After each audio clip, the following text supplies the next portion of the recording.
विष्णु गुरुदेवो महेश्वरः गुरुस्साक्षात् परब्रह्म तस्मै श्री गुरुवे नमः।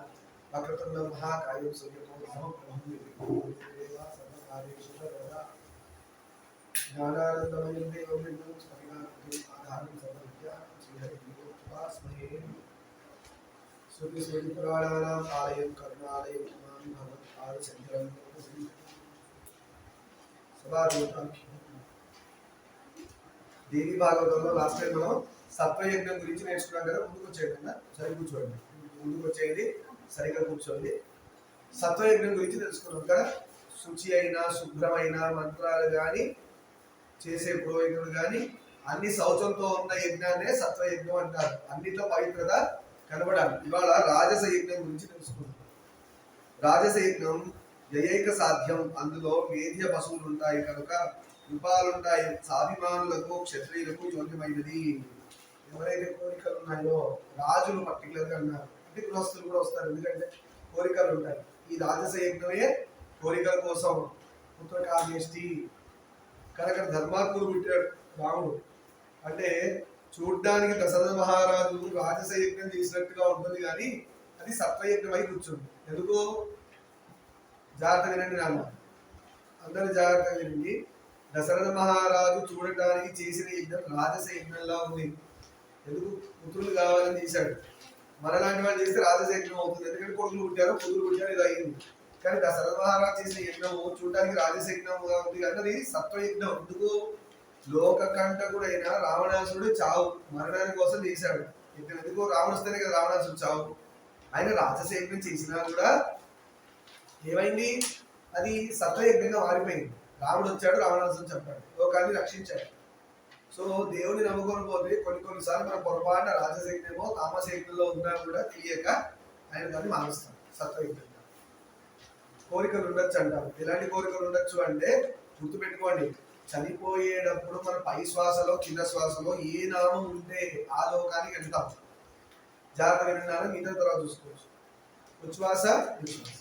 ఉచ్ఛ్వాసలో శివానుడు పోతే శివలోకానికి వెళ్ళిపోతారు. నిశ్వాసలో రామానుడు పోతే వైకుంఠానికి వెళ్ళిపోతారు. ఇది చూడడానికి బాగుంది, ఏముంది స్వామి, పోయేటప్పుడు నాకు తెలుస్తుంది కదా పోయేది. సో నేను రామానుడు తెలియదు, పోయేటప్పుడు వెళ్ళిపోతాను తెలియదు. ఒకటి చావు అన్ఇన్వైటెడ్ గెస్ట్ అంటారు. ఇన్వైట్ చేయక్కర్లేదు, అది ఇన్వైట్ చేయకుండా వచ్చేయగలదు ఎవరి దగ్గరికి. సో దాని నుంచి మనం అదే సంప్రాప్తే సన్నిహితే కాలే అని చెప్పారు. ఇప్పుడు గురువు గారే చెప్పేశారు, సంప్రాప్తే సన్నిహితే కాలే అంటే ఎప్పుడు ఎక్కడున్నాడు? పక్కనే ఉన్నాడు, అన్ని అబ్జర్వ్ చేస్తున్నాడు, టైం వచ్చినప్పుడు పట్టుకెళ్ళిపోతాడు. అందుకని నిరంతరం భజ గోవిందం భజ గోవిందం గోవిందం భజ కూడమంటే అంటాడు. రీజన్ అదే. రామ కృష్ణ తుమ్మొచ్చినా శివ అనాలి, నొప్పి కలిగితే రామ అనాలి, లేదంటే అమ్మవారు గుర్తు రావాలి, లేదా గణేష నొప్పి కలిగిన సంతోషం వచ్చిన ఏది వచ్చినా మన దేవుడి నామం చెప్పగలిగితే ప్రాణం పోయే టైంకి నొప్పి బాగా ఉంటుందంట. 1000 తేళ్లు ఒంటి మీద ఒక్కసారి కుడితే ఎంత పెయిన్ ఉంటుందో అంతకు మించి ఉంటుంది, అంతకు వేరేట్లు ఉంటుంది. ఒక తేలు తోకతోనే కుడితేనే ప్రాణం పోతుంది దానిలో, అంత నొప్పి. అలా 1000 తేళ్లు కుడితే దాని 1000 రెట్లు ఉంటుంది పెయిన్, ప్రాణం పోయేది. అందుకని ఫీకల్ మ్యాటర్ అంతా వదిలేస్తారు బయట. ప్రాణం లోపల నుంచి లాగినప్పుడు ఎప్పుడు పాస్ అయ్యేసి ఇది బయటకు వచ్చేస్తుంది మొత్తం. ఏదైనా నొప్పి తట్టుకోలేనప్పుడే మన మోషన్స్ వస్తాయి. ఎప్పుడైనా హైయెస్ట్ పెయిన్, అంటే body suffers highest pain, it will release all the faecal matter out side. General అది. ఒక్కొక్కసారి హార్ట్ పేషెంట్స్ ఉంటారు, పాపం ఫస్ట్ స్ట్రోక్ వస్తుంది, వచ్చినప్పుడు మోషన్ చేసేస్తారు, లేదంటే టాయిలెట్ చేసేస్తారు, 1 టైంలో 2 టైంలో చేస్తారు. రీజన్ మనకి అదేంటి చేశారంటే స్ట్రోక్ వచ్చిందండి, పెయిన్, భయంకరమైన పెయిన్. 3rd టైం వస్తే పట్టుకెళ్ళిపోతుంది. 2 టైమ్స్ మనకి ఆప్షన్ ఇస్తారు. ఈ లోపల మన డాక్టర్ దగ్గర పోయి ఆ బ్లాకేజెస్ అనేది తీసుకొని ఆ పంపింగ్ సరిగా ఉందో చెక్ చేసుకోవాలి. 3rd టైం వస్తే గోవిందా గోవిందా అంతే. ఆ ఇండికేషన్స్ 2 టైమ్స్. కొంతమందికి దురదృష్టం ఫస్ట్ టైంలో సివియర్ వచ్చేస్తుంది. స్ట్రోక్ అంటే 2, brain stroke, heart stroke. General stroke అంటే హార్టే, బ్రెయిన్ తక్కువ. అర్థమైందా? అలా గొప్ప వాళ్ళకి ప్రాణం ఇక్కడ చీలి వెళ్ళిపోతుంది. ఇక్కడ ఊర్ధ్వభాగంలో ఇక్కడ బ్రహ్మరంధ్రం చీలి ఇక్కడి నుంచి ప్రాణం వెళ్ళిపోతుంది. అలా వెళ్ళిన వాళ్ళు ఎవరున్నారంటే రమణ మహర్షి గారు ఉన్నారు. అలానే డొక్కా సీతమ్మ గారు ఉన్నారు. డొక్కా సీతమ్మ గారు అంటే ఆవిడ జీవితం మొత్తం ఒకటే పని చేశారు, ఎవరు వచ్చినా కూడా అన్నం పెట్టి లేదనకుండా. తను ఎప్పుడు స్టార్ట్ చేసిందో తెలియదు, కానీ తన చివరి ఊపిరి వరకు ఎవరు వచ్చినా కూడా అన్నం పెట్టేది. లేదు అనుకుంటే వండి పెట్టేది అన్నం. అంటే సాక్షాత్ అన్నపూర్ణదేవి. ఇంకేమి లేదు, అన్నం వండడం పెట్టడం, అన్ని వండడం పెట్టడం.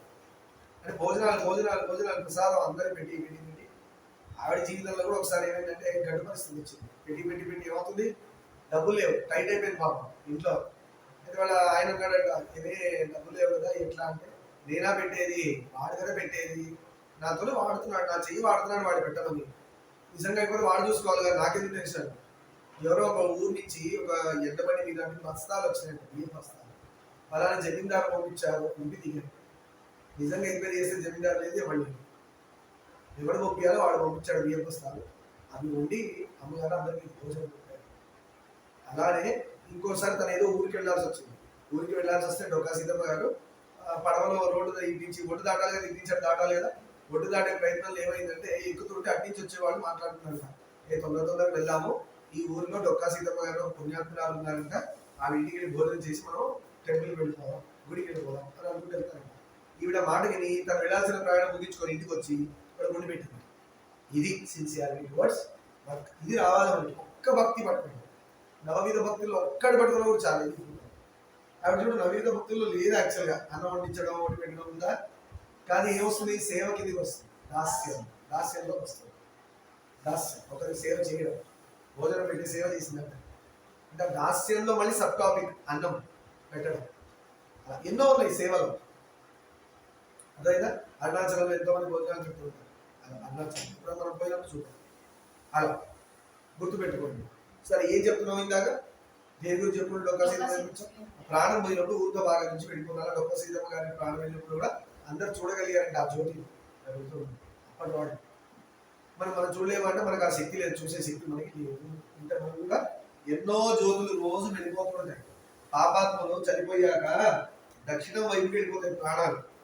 వెళ్ళిపోయి అవి ఒక సంవత్సరం వరకు 14 గంటలు ఉంటాయి కదా, అయ్యాక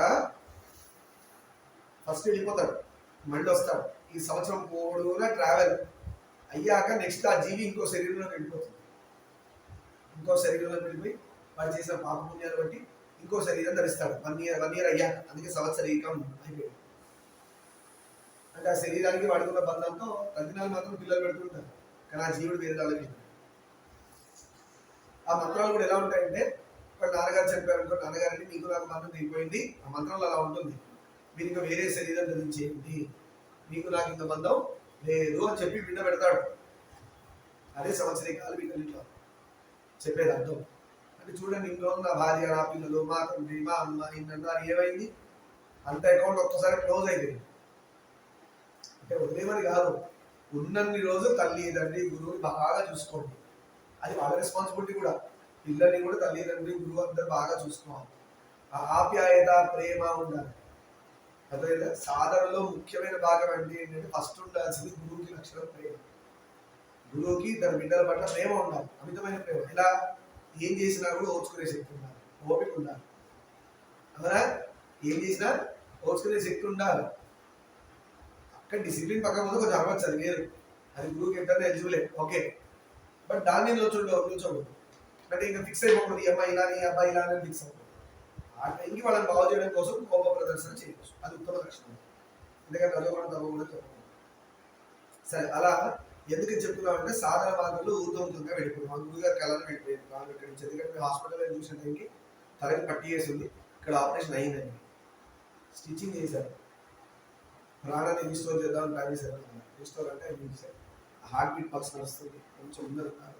ఇప్పుడు ఆయన తెలుసుకుంటే ఎవరే మారుతారు, నువ్వే వెళ్ళిపోవాలనుకుంటే ఎవడే మారుతాడు. అదే కదా మనం అనుకున్నాం, కోటి వైద్యులు తుమ్మి కూడి వచ్చినా కానీ నా మరణమయ్యేది వ్యాధి మానలేదు.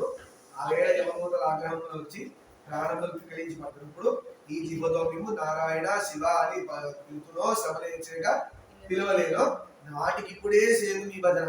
అప్పుడు నాకు జ్వరమో జలుబో తుమ్మో నోరు తిరక్క పారాలసిస్ వచ్చో నేను అంటానో లేదో శివ, అందుకని ఈ రోజు భజన చేస్తున్నాను శివ గోవింద అంటాం. అది ఆ రోజు అన్నాను తీసుకో, ఇప్పుడు ఏమవుతుంది, మోక్షం వచ్చింది. అదే కదా మనం అన్నది, ఊపిరి పోయే టైంలో శివ అంటే శివభక్తం. ఇది అంత ఈజీ కాదు, నిత్యం చేస్తున్నారు. భగవంతుడితో 24 గంటలు ఏదో ఒక్క పెట్టుకొని అటాచ్ అన్నారు. బుక్ చూసారా, సరస్వతి దేవి గుర్తురావు, అన్నం తింటున్నావా, అన్నపూర్ణ దేవి గుర్తురావు, నీళ్ళు పోసుకుంటే అభిషేకం శివుడు గుర్తురావాలి, తయారవుతుంటే విష్ణువు గుర్తురావాలి. అలంకార ప్రియుడు కదా విష్ణువు. మీరు ఎంత బాగా తయారవుతారో ఆయన కూడా అంత బాగా లేదు. లిప్స్టిక్లు, ఫేస్ ప్యాక్లు, 4-5 కోటింగ్లు కదా. అలా ఆయన వేసుకోవడం పాపం, బట్ ఆయనకి కావాల్సిన ఆయన పెట్టేస్తే చాలు. అలంకార ప్రియుడు విష్ణువు, వెంకటేశ్వర స్వామికి ఫుల్ గ్రాండ్గా ఉంటాడు. శివుడు వెరీ సింపుల్ ఫామ్, 4 చోట్ల నీళ్ళు పోస్తే చాలు, నీకేం కావాలని అడుగుతాడు, అంత సింపుల్. ఇది ఎందుకు ఇలా ఉంది అంటే శివుడు గొప్ప విష్ణువు గొప్ప అనట్లే. అదే దేవుడు నాకు అన్ని చేస్తే ఒప్పుకుంటా అంటున్నాడు, అదే దేవుడు నాకు ఏం చేయకుండా నీళ్ళు పోతే చాలా అంటున్నాడు. ఆయన లక్షణం అలానే ఉంటాయి. 2 ఎక్స్ట్రీమ్స్ ఉంటాయి, ఇటు ఎక్స్ట్రీమ్ ఉంటుంది, ఇటువైపు ఎక్స్ట్రీమ్ ఉంటుంది. 2 సింపుల్, 2 గ్రాండియర్, 2 మచ్గా ఉంటుంది గ్రాండియర్. చాలా పాష్గా ఉంటాడు ఆయన. బ్లాక్ అంటే ఆయన, వైట్ అన్నా ఆయన, ఏది చెప్పినా ఆయన, లోపల ఆయనే బయట ఆయన. మనం ఇంట్లో ఉండగలుగుతాం కానీ ఇంట్లో ఉన్నప్పుడు బయట ఉండగలుగుతామా? మనము ఇంట్లో ఉన్నాం, ఇప్పుడు ఇక్కడ ఇంట్లో ఉంటూనే బయట ఉండగలుగుతామా? మనకు అది సీన్ లేదు. దేవుడు మన లోపల ఉండగలడు, మన బయట ఉంటాడు. అందుకు దేవుడే గరళము. ఆయన అదే గరళ కన్నుడు విషయం తాగేటప్పుడు ఏమైంది అమ్మవారు చెందుకాపింది, లోపల ఉన్న బిడ్డలు చచ్చిపోతారన్న. లోపల ఉండే బిడ్డలు ఉండే కాడికి విషయాన్ని బయటకు వదిలేసి బయట ఉన్న బిడ్డలు చచ్చిపోతారు. ఆయన ఎక్కడున్నాడు? లోపల ఉన్నాడు, బయట ఉన్నాడు, అంతగా ఉన్న వాటిని మనం కనుక్కోవడం ఎలా అంటే, కనుక్కునేది ఏముంది, నువ్వు ఫీల్ అవ్వట్లే, అది ప్రాబ్లం వచ్చింది. He's touching you as air. Shiva Anand తాకేవా, గోవింద గాలిగా వచ్చి చల్లగా తగిలేవా స్వామి అనే రియలైజేషన్ మనకు రావట్లే. బాగా రాసేసి నీళ్ళు అవుతున్నావు, స్వామి నువ్వు నీటి రూపంలో కూడా ఉన్నావా. ఆహా, ఎండలు బాగా అయిపోయి వర్షం పడుతుంది, ఫస్ట్ చినుకుల్లో బయటికి వెళ్ళి నడుస్తారంట, నడుస్తారు. స్వామి ఎండ తట్టుకోలేకపోతే వర్షంగా వచ్చావా మా కోసం, అందరూ పోయి వర్షంలో ఆడతారు. ఫస్ట్ వర్షం అంటారు, తొలి వర్షం అంటారు, తొలి చినుకు అంటారు. తొలి చినుకు వర్షాకాలం పడ్డ ఫస్ట్ రే మాన్సూన్, అందరు తడుస్తారు పోయి. ఆ ఫస్ట్ టైం కొంచెం చెప్పుకొని ఎందుకంటే పొల్యూషన్ వెళ్ళిపోతుంది. తర్వాత ఒక 5 నిమిషాలు వదిలేస్తే వర్షం, గాలిలో పొల్యూషన్ దించి రోడ్డు చూడండి గ్రీజీగా ఇట్లా పోతూ ఉంటాయి. ఆ పొల్యూషన్ అంతా గాలిలో ఉన్నదంతా బొగ్గు పులుసు అంటుంది తెలుగు.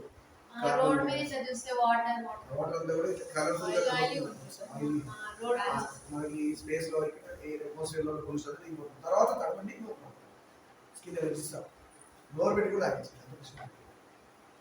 సరే, ఇది ఎందుకు చెప్పుకుంటాం మనం? నెక్స్ట్ ఎందుకు అంటే నామ సంగీతం చెప్తూనే మన ప్రాణం ఎట్టి పరిస్థితుల్లో మళ్ళీ జన్మ రాకూడదు అని మీరు ఫస్ట్ ఫిక్స్ అవ్వాలి. మనం అందరం ఫస్ట్ ఫిక్స్ అవ్వాల్సింది ఏంటంటే మళ్ళీ జన్మ వద్దు స్వామి. ఏం చేస్తావరా? నిత్యం నీ నామం చేస్తాం. శివ, గోవింద. నీ ఫేవరెట్ గాడ్? నీ ఫేవరెట్? నీ ఫేవరెట్? నీ ఫేవరెట్? గణేష్. అబ్బో, మా గురువుదే, నాకు మా గురువుదే ఫేవరెట్. తర్వాతే అందరు. ఎందుకంటే ఆయన చూస్తుంటేనే నాకు ఎలా ఉంటుందంటే వదిలేసిపోతుంది కాదు, తినేసి లోపల దాచిపెట్టేసుకున్నాం అనిపిస్తుంది. ఎక్కడికి పోగలరా అంత ఇష్టం మా గురువు గారు. ఇక్కడ అంతకుముందు ఆ బుద్ధి లేదు నాకు, తర్వాత కొంచెం గురువు గారి లెవెల్ వచ్చింది. ఎందుకంటే గురువులోనే అందరూ ఉన్నారు, ఇంకా నాకెందుకు, గురువు ఉంటే చాలు. శాస్త్రం చెప్పిన గురువులోనే అందరూ ఉంటారు. గురువు బ్రహ్మ, గురువు విష్ణువు, గురుదేవ మహేశ్వర, అయిపోయింది. ఇంక వేరే వాళ్ళు ఎందుకు అట్లా గురువుని మనసులో అందరూ అభ్యర్థిస్తారు. సరే, ఇప్పుడు రాజసైన్యం గురించి మాట్లాడతాం. సక్రోధులు, మద్దతులు, మదోద్దత్తులు, మదంతో కూరుకున్నవాడు, క్రూరుడు, మదము, నేను ఎవరి మాట వినడు కదా, రజోగుణం, మదం, నేను ఎవరి మాట వినడు, నా మాట నేనే విను, నేను అనుకున్నా కదా, జంతువా అంటారు వాడిని. సక్రోధులు అంత కోపమే, క్రూరులు, దానవులకు తామస యజ్ఞం. అలాంటి లక్షణాలు ఉన్న వాళ్ళందరూ ఎవరు? తామసులు. వాళ్ళు ఎవరన్నారు? రాక్షసులు అన్నారు. ఉన్నారా లేదా మన చుట్టూ? ఏమా ఉన్నారా రాక్షసుల చుట్టూ? ఎవరన్నారు కలియుగంలో రాక్షసులు లేరని? చాలా ఉన్నారు, ఫుల్ నిండిపోయారు. మనం కూడా యుద్ధం చేయలే ఇండియా? ఎవరిని చేసింది? రాక్షసుల మీదే యుద్ధం చేసింది. యదా యదా హి ధర్మస్య గ్లానిర్ భవతి భారత అభ్యుత్థానం అధర్మస్య తదాత్మానం సృజామి. అంటే ధర్మం ఏదో రూపంలో దెబ్బ పడుతుంది అంటే ఉన్నవాడిని. అందుకని అధర్మంలో ఎట్టి పరిస్థితుల్లో మనం ఫ్యాన్ సరిపడే కానీ. సరే, తామస యజ్ఞాలు జోలికి పోకూడదు, రజో యజ్ఞాలు, సత్వయజ్ఞం ఏ చేయాలి? దేవుడి వైపు వెళ్ళాలనుకున్న వాడు ఏం చేయాలి? సత్వయజ్ఞం. నాలికకి ఫ్లెష్ తగిలితే నాలిక మీద ఉన్న సరస్వతి దేవి వెళ్ళిపోతుంది. అందుకు చాలా మందికి తెలుగు పద్యాలు లేవు, తెలుగు నోట్లు లేవు. నేను జోక్ చేయలేదు, నిజంగా తెలుగు, హిందీ, సంస్కృతం ఈ నాలిక తిరగకపోవడానికి కారణం ఏంటంటే బ్లడ్ ఎప్పుడైతే నాలికకి తగిలిందో సరస్వతి వెళ్ళిపోతుంది ముందు. ఇంకా అయిపోయింది, స్విచ్ ఆఫ్. ఈజీగా వెళ్ళాల్సింది పంపు కొట్టి ఎక్కించాలి బుర్రకి. అంటే నేను ఏదో నాన్ వెజ్ మార్పించే ప్రయత్నం లేదు, ఎవరు ఇష్టం వాడికి తింటేది వెళ్ళి లేకపోతే లేదు. బట్ నిజంగా దైవ మార్గంలో ముందుకెళ్ళాలంటే దానికి రిక్వెస్ట్మెంట్స్ బోల్డ్ ఉన్నాయి. సాత్వికంలో క్యాషూస్ ఉన్నాయి, కిస్మిస్ ఉన్నాయి, అన్ని తినచ్చు, అన్ని తినచ్చు. సాత్వికంలో ఏదో తినండి అనుకుంటాం. ఎందుకంటే అంతకుముందు తినకుండా లేరు మనుషులు ఉన్నారు, అంతకుముందు తినకుండా చాలా మంది ఉన్నారు. నేను కుత్త పోగడ సండే వస్తే నీసు తింటామని, ఎందుకంటే శివాలయం మొదలు నువ్వు నీస్తూ తింటూనే పోతావు. ఎప్పుడో గుంకాయ స్వాహ అంటారు, నీసు తింటూ వాడు వెళ్ళిపోతాడు. ఏ కోడి తిన్నా ఆ కోడి పిల్లలా పోతాడు. పోయేటప్పుడు అదే వాడు తింటుంది. మన జీవితం ఎంత డెలికేట్ ఉంది చూసారా. మనిషి విషయంలో దేవుడి ప్రమేయం లేదు. మనం చాలా మంది దేవుడిని తింటుంటాం, దేవుడా నాకు ఎందుకు ఈ జన్మించావు, నాకు ఇలా ఎందుకు ఇచ్చావు, అలా ఇవ్వాల్సింది కదా, ఇంత బాగా ఇవ్వాల్సింది కదా. ఆయన ఏమి లేదు కదా, మనకు పోయిన జన్మ చేసిన పాపాల పుణ్యాలు బట్టి ఈ శరీరం వచ్చింది. ఈ శరీరాన్ని తగ్గట్టే మనం అనుభవిస్తాం సుఖాలను కానీ మన పాపాలని కానీ. ఇలాంటి తల్లిదండ్రులకు ఇలాంటి బిడ్డలు ఇవన్నీ మనం ఎంచుకుందే. ఇదంతా మనం అనుకున్న గేమే, మనం పెట్టుకొని మనమే ఆడుతున్నాం. దేవుడికి ఎందుకు సంబంధం లేదంటే మనిషి విషయంలో ఆయన ఏం పెట్టాడు. ఫస్ట్ టైం మాత్రం పుట్టించాడు, ధర్మం చెప్పాడు, ఇలా ఉంటుంది. వాడు అలా లేడు, పాపాల వల్ల జన్మలు వస్తూనే ఉంటుంది. అందుకే ధర్మం చెప్తున్నాడు మనకి గురువులు పెట్టి. ఏంటి అంటే మళ్ళీ దేవుడు కలవాలంటే ఏం చేయాలి? శ్రీరామ శ్రీరామ శ్రీరామ శ్రీరామ అన్నారు. అన్నిటికీ శ్రీరామనే. అదేనా మౌనమా శ్రీరామ్ అవునండి. అందుకే మనం ట్యూషన్లో కూడా జై శ్రీరామ్. చాలా మంది అడుగుతారు, ఎందుకంటే ఇది పడానికి పొరపాటు నా ప్రాణం పోయే టైంలో గురువు చూసుకుంటూ గురుదేవా గురుదేవా అని వెళ్ళిపోతాను. ఏంటంటే విష్ణువు చూస్తూ విష్ణు అనుకుంటుపోతాను. అంటే వీళ్ళని వదిలేసి ఒక సెకండ్ నాకు ఇష్టం లేదు, అందుకే ఇది పెట్టుకున్నా. అతనికి ఇచ్చాడా అన్నారు, థ్యాంక్ యూ మనమేం అనకూడదుగా. అందులో కూడా దేవుడు ఉన్నాడు, అందుకు మనమేం అనకూడదు. నన్ను దెబ్బ కొట్టే వాళ్ళు ఉంటారు, నన్ను సతాయించే వాళ్ళు ఉంటారు. ఉంటారని పిల్లల గురించి అడగలేదు. ఒక మనిషి స్ట్రైట్గా పోతున్నాడంటే వాడికి దెబ్బ కొట్టేవాడు, వాడికి శత్రువులు తయారవుతారు. సొసైటీ అంటే రామదాసే కొట్టించారు లోపల పెట్టి. మనం ఆఫ్టర్ ఆల్ సొసైటీ మనుషులు ఎట్లా ఉంటారంటే దాన్ని ఏమంటారు, అసూయ అంటారు. అసూయ అంటే ఒకటి బాగుంటే కళ్ళలోంచి రక్తం కాదు, అసూయ. ఎంత బాగున్నాడు, నా జీవితం ఎట్లుంది, బాగున్నాడు, జెలసీ. జిలేబీ అదే జెలసీ. ఎందుకు? అది ఎక్కడి నుంచి వచ్చిందో, లోపల నుంచి లక్షణం బయటకు వచ్చేసింది. బాగుంది, ఎంత మంచి డ్రెస్ తీసుకుంది, నాకు లేదు, ఏడు అంతే. ఏడు పోవం, బాగా కట్ చేయండి. అది జోలికి కూడా పోవు. పొరపాటు మన సిక్స్త్ సెన్స్ చెప్పింది అనుకోండి, ఈ ఫ్రెండ్ బాగాలేడు, ఈ అమ్మాయి నాకు నచ్చట్లేదు, నాకు పడట్లేదు, నెగిటివ్ వైబ్స్ అనిపిస్తున్నాయి, కడిడా. పెద్ద చెట్టు కొమ్మకి చీడుంటా, కొమ్మని కట్టేయకపోతే చెట్టే పడిపోతుంది, చీడ పట్టేస్తుంది. అదేనా? కట్ చేయాలా, కట్ చేయడం నేర్చుకోవాలి. అన్ని దొరికింది కదా పూసుకోకూడదు ఒంటికి, లేకపోతే మనకు వస్తుంది ఆ గజ్జి చీడ. కట్ చేయండి నీట్గా. మీరు ఎదగాలి అంటే చీడని కట్ చేయాలి. ఎదగాలి, ఎవరిని పట్టుకొని ఎదగాలి? సూర్యుడు అనే గురువుని పట్టుకొని చెట్టు ఎదుగుతూ ఉంటుంది. గురువుని అందుకున్నాను. చెట్లకి గురువు ఎవరు? సూర్యుడు. అందుకని ఆయన చూసుకుంటే ఎదిగిపోతుంటాయి గురువు చేరుదామని. నేచర్లో ఇలానే ఉన్నాయి ఎగ్జాంపుల్స్, మనం పట్టుకోవట్లేదు. కామ్గా కూర్చొని మౌన దీక్ష ఒకటి ప్రాక్టీస్. మా నాతో మాట్లాడుకుంటున్నది కాదు, 4 దెబ్బలు వేస్తాను. మీరు గురుగారి దగ్గర మాట్లాడండి, ఎక్స్ప్రెస్ చేయండి, అన్ని నా మీద ఎక్స్పెరిమెంట్ చేయమని చెప్పట్లేదు. నేను లేకుండా ఉన్నప్పుడు, నేను కాని ప్లేస్లో మీరు ఉన్నప్పుడు, అంటే మీ గురుగారు కాని ప్లేస్ ఎవరైనా కానీ ఉన్నప్పుడు వాళ్ళతో తక్కువ మాట్లాడండి. తక్కువ మాట్లాడితే మీలో శక్తి ఎక్కువగా ప్రవహిస్తుంది. ఎక్కువ మాట్లాడితే ఎనర్జీ లాస్. గురువు కంటే తప్పదు. ఏం చేస్తారు చెప్పాలి కదా, ఆయన రాకపోతే కుదురుతున్నారు. సరే, దీనిలో ఇప్పుడు అమ్మవారు చెప్తున్నారు సీక్రెట్. ఏ యజ్ఞము గొప్పదిరా? సత్వయజ్ఞమా, రజోగుణ యజ్ఞమా, తామస యజ్ఞమా, మానసిక యజ్ఞమా అని చెప్పుకున్నాం మనం. ఇప్పుడు చూద్దాం మానసిక యజ్ఞము. మానసిక యజ్ఞం ఎలా ఉంటుందో జాగ్రత్తగా కావాలంటే నోట్ చేసుకోండి. శ్రీరామ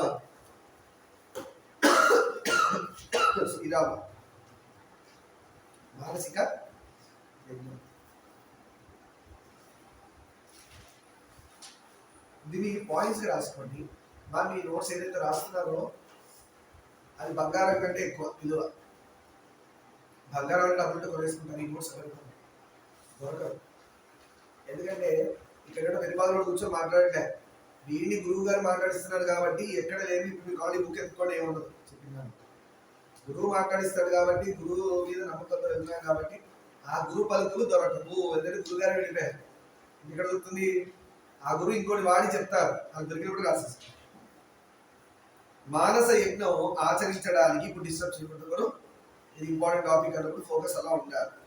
మనస్సు పరిశుద్ధంగా ఉండాలి. పరిశుద్ధమైన మనస్సు ఉంటే ఏంటి, మరి ఏ గుడికి పోకర్లా. మీరు ఇది ఎక్కడ చూస్తారంటే చాలా మంది ఏమంటారు తెలుసా, నేను గుడికి పోయానండి, ఓకేనా గుడికి పోయాను, ఇవన్నీ అవసరం లేదండి, అసలు నేను ప్రశాంతంగా చోట కూర్చుంటాను, వెంకటేశ్వరకి అర్చన చేయరా అంటే అర్చన చేయడు. అందరూ ఒకటే, ఏదో వైరాగ్యంలో మాట్లాడుతున్నాడు, అంతా ఒకటే. శివుడికి అభిషేకం చెబుతో నీళ్ళు పోయిరా ఉన్నది, అంత బద్దగా లేచని చేయడానికి అలా చెప్పలే. మనసు నిజంగా మనసు సంపూర్ణంగా శుద్ధిగా ఉంటే నువ్వు అసలు గుడికే పోవు. నువ్వు కూర్చున్న చోటే దేవతలు అందరూ కనబడుతుంటారు, నువ్వు గుడికి ఎందుకు పోతావు? అర్థమైందా? కర్మ సిద్ధాంతం శంకరాచార్య వారు చేయమని చెప్పారు, వదిలేయమని చెప్పలే. శ్రీకృష్ణ పరమాత్ముడు కూడా భగవద్గీతలో కర్మ చెయ్యి, దాని రిజల్ట్ ని వదిలేయట. కర్మ చెయ్యి, దాని రిజల్ట్. కర్మ అంటే ఇప్పుడు మీరు చేసే పనులని, దీనివల్ల పుణ్యం వస్తుందా పాపం వస్తుందా నీకెందుకు, స్వామి చూసుకుంటాడు. కానీ అదే పరమాత్మ ఏం చెప్పాడు, పాపమైన పనులు లిస్ట్ ఇచ్చాడు, ఇవి చేయకండి అన్నాడు. మద్యం తాగడం పాపం, జూలో పాపం, ఆడవాళ్ళ జోలికి వెళ్ళడం పాపం, అబద్ధాలు ఆడడం పాపం, అసత్యం అన్నిది ఏదైనా కావచ్చు, ఇంకోటి ఇబ్బంది పెట్టే పనులు చేయకండి. అంటే ఎవరో ఒక తాగుబోతు ఎవడో వచ్చాడు, నాతో పాటు తిరగకపోతే నేను బాధపడతాను, నేను గురి తిరగదు వాడుతున్నాను. తీర ధర్మం చెప్పింది వాడితో మనకు సంబంధం లేదు. ఇంకా దాని ఇలా చెప్పిందంటే ఇలాంటి అలవాటు ఉన్న వాడితో స్నేహం చేస్తే నువ్వు కూడా తాగే అవకాశం. నువ్వు తెచ్చి తాగక్కర్లేదు, ఆడక్కర్లేదు, చూద్దాం ఇంకెక్కడెక్కడ పోక్కర్లేదు. ఇలాంటి వాడు ఇప్పుడు చెప్పండి ఎంత కష్టమైన జీవితం. తాగునోడు ఒక్కడే ఉన్నాడు బయట. అలానే నాన్ వెజ్ తినేవాళ్ళు కూడా ఇప్పుడు ఎలా కష్టం కదా. నాన్ వెజ్ తినేవాళ్ళతో మాట్లాడితే మనం కూడా తినట్టే అంట. అందుకు మనం నేను చెప్తున్నప్పుడు ఒక డే షెడ్యూల్ వేసుకున్నాం కదా, భూత ప్రేమి మళ్ళీ పీఠం మీద మళ్ళీ అన్నాం, మళ్ళీ చేస్తే అలాంటి దోషాలు తప్పదు కదా మనకి. ఇప్పుడు మనం ఈరోజు తినలేదు కానీ ఎవడో తిన్నోడు వచ్చి మాట్లాడాడు, నువ్వు తిన్నట్టే ఇచ్చాడు. ఇది పోవాలంటే నా బలి అన్నం బలిపీఠం అని చెప్తున్నావు కదా, వేరే ప్రాణులకు నువ్వు సేవ చేస్తే ఈ పాపం పోవాలి. చంపి తిన్న పాపం పోవాలంటే అదే ప్రాణులకు మనం సేవ చేయాలి. అంటే కోడి తిన్నాడు కోడి సేవ చేయమంటారు, మేక తింటే మేక సేవ అలా అంటే అన్ని ప్రాణుల్లో ఆత్మ ఉంటుంది. నేను కాని దానికి సేవ చేయాలి, నా కోసం ఏం చేసుకుంటే సెల్ఫిష్నెస్, నా కోసం కాబట్టి ఇంకోవచ్చు ఆ పాపం పోతుంది. సరే, మానస యజ్ఞంకి మనస్సు ఫస్ట్ కండిషన్ ఏంటి, మనసు పరిశుద్ధంగా ఉండాలి. మనసు పరిశుద్ధంగా ఉంటే శరీరం కూడా పరిశుద్ధంగా ఉంటుంది. ఒక మాట చెప్తాను ఇక్కడ, మనం ఏమంటాం, నేను స్నానం చేసా కదా ప్యూర్గా ఉన్నా కదా అంటే, స్నానం చేస్తే ప్యూర్ కాదు, నీ మనస్సు ప్యూర్గా ఉంటే స్నానం చేయకపోయినా కూడా నడుస్తుందని చెప్తే మీరు స్నానం చేయకుంటారు కాబట్టి స్నానం చేయాలి. అర్థమైందా? మనసు ప్యూర్గా ఉంటే స్నానం వద్దురా అంటే మానేస్తారు, డబ్బులు ఇచ్చిపోతుంది గురించి. మనసు ప్యూర్గా ఉండడం అంటే ఎప్పుడు ఉంటుంది అంటే, నువ్వు మనసు ప్యూర్గా ఉంటే ఖచ్చితంగా స్నానం చేస్తావు, 4-5 సార్లు చేస్తావు. నీకు నచ్చింది, ఫ్రెష్గా ఉండడం నచ్చింది, శౌచంగా ఉండడం నచ్చింది, శుద్ధిగా ఉండడం నచ్చింది. లోపల వచ్చేటప్పుడు ఎందుకు కాళ్ళు కడుక్కొని వస్తున్నావు? అందుకే కదా శౌచం ఉండాలి, మనసు శుచిగా ఉండాలి. ఇక్కడ దేవుడి ముందు కూర్చొని జిలేబీ గురించి ఆలోచించారు, ఇక్కడ కూర్చొని పారిపోయి మిర్చి పండి కావాలి సమస్య ఇవన్నీ చెప్తుంటే నేను తింటున్నా అనుకుంటాను జనాలు, ఏదో గుర్తొచ్చని చెప్తున్నా. అలా మనసు పరిశుద్ధంగా ఉంటే శరీరం పరిశుభ్రంగా ఉంటుంది, పరిశుద్ధంగా ఉంటుంది. ఇంద్రియార్థాలను విడిచి మనస్సౌచం కలిగిన వారికే మానస యజ్ఞం చేసే అధికారం ఉంటుంది. ఇది జాగ్రత్తగా పాయింట్. ఇంద్రియాలు మనకి రియాక్షన్స్ ఇస్తున్నాయి, నేను చూస్తున్నాను, నేను ఓకే చూస్తున్నాను, బాగున్నావు, నువ్వు వచ్చావు, కానీ నేను కట్ చేయాలి, చూడు కనిపించాలి. అమ్మ ఏదో చేస్తుంది అక్కడ కిచెన్లో, ఓకేనా, స్మెల్ వచ్చింది, అబ్బో ధ్యానం వదిలేసి లేచి తినాలని అనిపిస్తుంది. ధ్యానం ఖచ్చితంగా ఈ ఇంద్రియాలు ఇచ్చే రియాక్షన్స్ కట్ చేయడం స్టార్ట్ అయితేనే వాడికి మనస్సౌచం అనే అర్హత కలుగుతుందండి. అంటే అర్థం ఏంటి? ఒక జలాశయం ఉంది, ఒక వాటర్ బాడీ ఉంది, ఓకేనా? అది ఇనిషియల్గా ఎలా ఉంటుంది? కామ్ ఉంటుందా, కదులుతుంటుందా? కదలకుండా ఇలా స్టాండ్ స్టిల్ ఉంటుంది జలాశయం. రివర్, నది అన్నట్లే ఒక పాండ్, జనరల్ దాన్ని కదలకుండా నీళ్ళు అలా ఉంటాయి. రాయి వేస్తే ఏమవుతుంది? రిపుల్స్ వస్తాయి, వేవ్స్ వస్తాయి, ఇట్లా అని ఒడ్డు దాకా పోతాయి. మనసు నిర్మలంగా ఉండాలంటే ముక్కు అనే ఒక ఆర్గన్, కర్మేంద్రియాలు జ్ఞానేంద్రియం కానీ ఏమైనా కావచ్చు, 5 కర్మేంద్రియాలు 5 జ్ఞానేంద్రియాలు ఏమైనా కానీ అది ఒక్కొక్కటి ఒక రాయి అనుకుంటే ముక్కు వాసన చూసి ఏం చేసింది? మనసును డిస్టర్బ్ చేసింది, అంటే రాయి వేసినట్టు. కన్ను ఒక దృశ్యం చూసిందంటే ఇంకో రాయి వేసినట్టు. మనసులో ఏమొస్తున్నాయి? రిపుల్స్ వస్తున్నాయి. అంటే నువ్వు శౌచం పోయింది. రాళ్ళు వేయకు అంటున్నాడు. నీళ్ళల్లో రాళ్ళు వేయకు. ఆ వైబ్స్ ఎప్పటి వరకు ఉంటాయి? అప్పటి వరకు మనం వైబ్రేట్ అయ్యి ఉంటాం. దేన్ని చూసామో దాంతో. మోహం పెట్టుకున్నాం, క్రోధం కూడా పెట్టుకోవచ్చు. ఎవడో డిస్టర్బ్ చేశాడు, వైబ్రేట్ అయిపోయాం. బీపీ ఎప్పటి వరకు ఉంటుంది? అని చూసినప్పుడల్లా వస్తున్నాడు బీపీ. ఇంకెక్కడ ఉంటాడు దేవుడు? మనసులో దేవుడు ఎప్పుడో జంప్, మనసులోంచి దేవుడు ఎప్పుడో జంప్ అయిపోయాడు. ఎందుకు? క్రోధం ఉన్న చోట ఆయన ఉన్నాడు, మోహం ఉన్న చోట ఆయన ఉన్నాడు, లోభం ఉన్న చోట ఆయన ఉన్నాడు, మదము మాత్సర్యం ఉన్న చోట ఆయన ఉన్నాడు. మరి వీటిని ఇన్వైట్ చేస్తున్నాడు. లోపల ఎందుకు ఉంటాడు? ఇప్పుడు మనస్సు ఎక్కడ నుంచి చెప్పండి పోయింది. అంటే ఏం చేయాలి? ఎవరి మీద కోపం పెట్టుకోకు. వాడు పొడిచేది పొడిచేదాకా రాదు. ఎందుకు? మన గురువుని నమ్ముకుంటున్నాం. మరి హాని చేసేవాడు మన దగ్గర రాకుండా కాపాడాల్సిన బాధ్యత విష్ణువుకి ఇచ్చాం. నీకు ఎందుకు టెన్షన్? ఇంకా వాడు ఉన్నాడు కదా, వాడు చూసుకుంటాడు కదా. వాడు చూస్తాడో లేదో అని డౌట్ ఉంటే మాత్రం మునిగాలి. మనస్సౌచం పోయింది, మనస్సౌచం పోయింది. సరే, అలా ఆ రిబుల్స్ క్రియేట్ చేసుకోండి మనసులో ఉన్న ప్రశాంతమైన నిర్మలంగా అలా కదలకుండా ఉన్న మనసే మోక్షానికి అర్హత ఉంటుంది. అక్కడికి తిన్న రియాక్షన్, నాన్న తిట్టాడని రియాక్షన్, అమ్మ తిట్టాడని రియాక్షన్, ప్రతి చిన్న దానికి రియాక్షన్. నీ పాట పెట్టుకొని డాన్స్ చేయాలి, చేసేది. మళ్ళీ ఆ నిర్మలమైన మనసును తీసుకెళ్ళి పని చేయాలనిపించి చెయ్యి. ధర్మమా, నా వల్ల ఒక ఇబ్బంది అవుతుందా? పెద్ద సౌండ్ పెడితే పక్కన డిస్టర్బెన్సా? తక్కువ సౌండ్ పెట్టుకోవచ్చు. నేను చేద్దాం చెయ్యి. నీకు తినాలనిపించిందా? పోయి తిని. ఎంతవరకు? జాగ్రత్త. నీ శౌచం పాడవకుండా ఏది ధర్మం చెప్పిందో అది తిను. ఇలా వెంటనే. సరే, ఇప్పుడు మనస్సుతో చేసే యజ్ఞం ఎలా ఉంటుందో గుర్తుపట్టండి. ఫస్ట్ ఏం కావాలనుకున్నావు? మనస్సౌచం కావాలి. ఇప్పుడు జాగ్రత్తగా వినండి.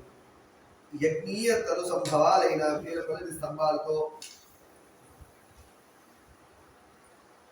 ఒక గొప్ప మండపం వేసుకోవాలంట. నిజంగా 1000 స్తంభాలు వేసి మండపం వేయడం కుదురుతుందా? ఎంత డబ్బులు అవుతాయి? కొన్ని కోట్ల డబ్బులు కావాలి వేయాలంటే. ఒక మండపం వేయాలంటే మనసులో 1000 స్తంభాల మండపం నిర్మించుకోండి. ఫస్ట్ ఏం చేయాలి? మనస్సుతో చేసే యజ్ఞంలో మనం పెట్టుకోవాల్సిన స్వామికి ఒక మందిరం ఉండాలిగా. ఆ మనసులో 1000 స్తంభాలు గుడి కట్టుకోండి. ఖర్చా? టైమే. హాయి ప్రశాంతంగా కూర్చోవాలి. హాయిగా మా అమ్మవారికి నేను 1000 స్తంభాలు గుడి కట్టాలనుకుంటున్నా, మనసులో కట్టేసింది. ఆ మేస్త్రీలు రావడం, ఆ పిల్లర్లు కట్టడం, అవి ఇవి దాని మళ్ళీ ప్లాస్టింగ్ చేయడం, పిల్లర్లు, ఆ రూఫ్, స్లాబ్ ఇవన్నీ వేసుకోండి. ఇది వేస్ట్ కాదు. ఎందుకు వేస్ట్ కాదు? అమ్మవారి కోసం కడుతున్నావు ఇల్లు. అది ఏమైంది? భక్తి అయి కూర్చుంది. నా కోసం బిల్డింగ్ కట్టుకుంటే నాన్ సెన్స్ అయి కూర్చుంది. సో మానస యజ్ఞంలో అమ్మవారికి ఒక గుడి కట్టండి ఫస్ట్. లేదంటే మీ స్వామికి, శివుడు అయితే శివుడు, రాముల వారికి ఎలాంటి గుడి కావాలో అలాంటి గుడి మనసులో కట్టండి. అలాంటిది మనసులోనే కల్పించుకోవాలి. గొప్ప గుడి. ఇవి రాత్రి పడుకునేటప్పుడు ఇలా చేయండి. ఇప్పుడు సాధన చూద్దాం. రాత్రి పడుకుంటారు కదా, నీకు ఏ గుడి దేవుడు ఇష్టం? గణేశుడు ఇష్టం. వినాయకుడికి ఎలా కావాలి గుడి? అలాంటిది ఒకటి మనసులో క్రియేట్ చేసుకో. రోజు రాత్రి కడుతూనే ఉంటుంది గుడి. మరి సంవత్సరాలు తొందరగా గెలిచి జీవితం వెళ్ళిపోతుంది కదా. మనం పోయేవారు గుడి కడితే స్వామి ఎప్పుడు పెడతాం లోపల? తొందరగా గుడి కట్టండి మనసులో. నెక్స్ట్ ఏం చేయమన్నారు? అలాగే విశాలమైన వేదిని, ప్లాట్ఫామ్, మళ్ళీ హోమాలు చేయడానికి కావాల్సిన ద్రవ్యాలు, స్వాహాని హోమం చేస్తారు కదా, ఐటికలతో చేస్తారు కదా హోమగుండం, అదొకటి కట్టుకోండి. పక్కనే చెక్క పుల్లలు, బెల్లం పొంగల్ అన్నం, స్వామికి నెయ్యి, ఆ స్వాహ వేసే పాత్రలు, ఇవన్నీ మనసులో కల్పించుకోవాలి. నీట్గా మీరేం చేస్తున్నారు, నెయ్యి గిన్నెలో ఇలా తీసుకుంటున్నారు, స్వాహ అని పోస్తున్నారు లోపల. అర్థమైందా? ఓం వినాయకాయ నమః ఇది స్వాహ అని పోస్తున్నారు. లేదా ఓం గణేశాయ నమః ఇది స్వాహ. అర్థమైందా? అలా బ్రాహ్మణులు కూడా మీరే క్రియేట్ చేసుకోవాలి. మంచిగా సిగ పెట్టుకున్న బోడిగుడు బ్రాహ్మణులు తీసుకొని సిగ పెట్టుకుని త్రిపుండాలు పెట్టుకొని ఆ బ్రాహ్మణులు కూడా చుట్టూ కూర్చున్నారు యజ్ఞగుండం చుట్టూ. అది కూడా మీరే క్రియేట్ చేసుకోవాలి మనసులో. బ్రాహ్మణులకు దక్షిణ ఇవ్వాలి కదా, బంగారం కడియం పెట్టండి తాంబూలంలో. డబ్బులు ఏమైనా పోతాయా? మనసులోనే కదా. కానీ అమ్మవారు ఇదే గొప్ప యజ్ఞం అన్నది. నిజంగా బంగారు కడియం పెట్టాలంటే కొన్ని కోట్లు. ఇది ఎంత ఈజీ. రాత్రి పడుకున్నప్పుడు ఎక్స్పెరిమెంట్ చేయండి.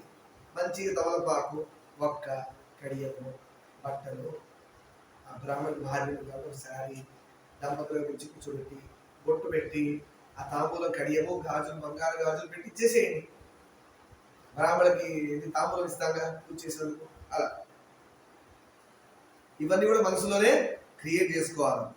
బ్రహ్మదేవుడు అంటే పూజారి, పురోహితుడు.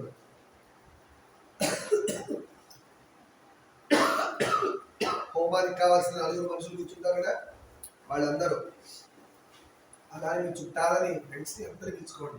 హోమం చుట్టూ కూర్చున్నారు. ఇది కూడా మనసులోనే సంకల్పించుకోండి. మీ శత్రువుని కూడా పిలవండి. ఉంటే శత్రువు ఉండకూడదు. శత్రువు అని అనకూడదు. శత్రు భావన ఉంది అంటే దేవుడు వెళ్ళిపోయాడు.